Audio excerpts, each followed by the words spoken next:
Hi, second grade students. Today we're going to listen to a story from Knowledge Fort, Lesson 4, called Arachne the Weaver. Before I begin our story, we're going to listen to our vocabulary words. Our first vocabulary word for today's story is the word arachnids. Repeat after me. Arachnids. Arachnids are a class of animals that are carnivorous and have a two-segmented body, 8 legs, and no antennae or wings. Our second vocabulary word is the word flattered. Say flattered. Flattered means complimented or paid positive attention to. Our last vocabulary word is the word stern. Say stern. Stern means harsh, firm, or strict.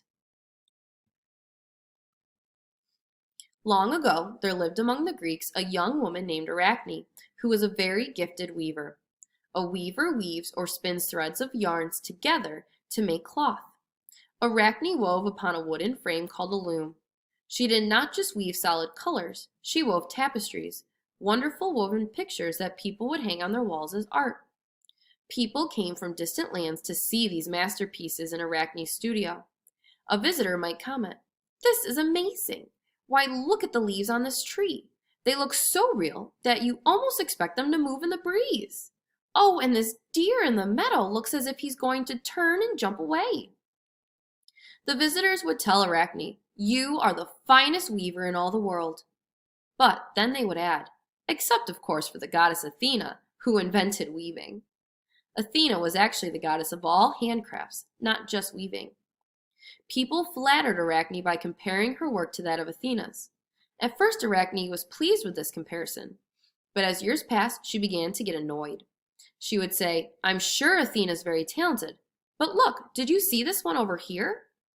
As still more years passed, whenever people compared her to the goddess, Arachne would angrily say, "I don't care if Athena invented weaving.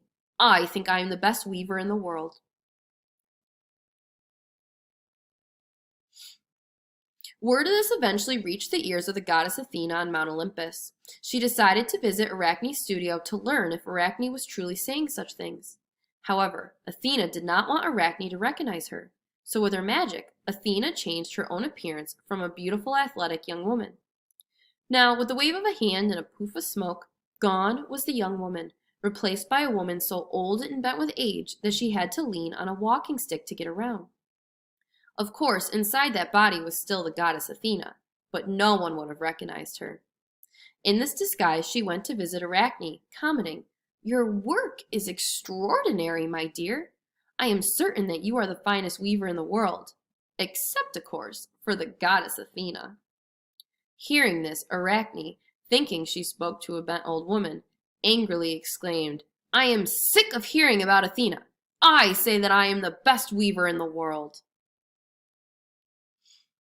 Well, there was a poof of smoke, and when it blew away, who did Arachne see standing with her but the beautiful goddess Athena? Arachne was afraid of what the goddess might do to her, but she took a deep breath and said, "I meant what I said. I am prepared to prove that I am the best. I have 2 wooden looms for weaving. You use one, and I shall use the other. Let us see once and for all who is best."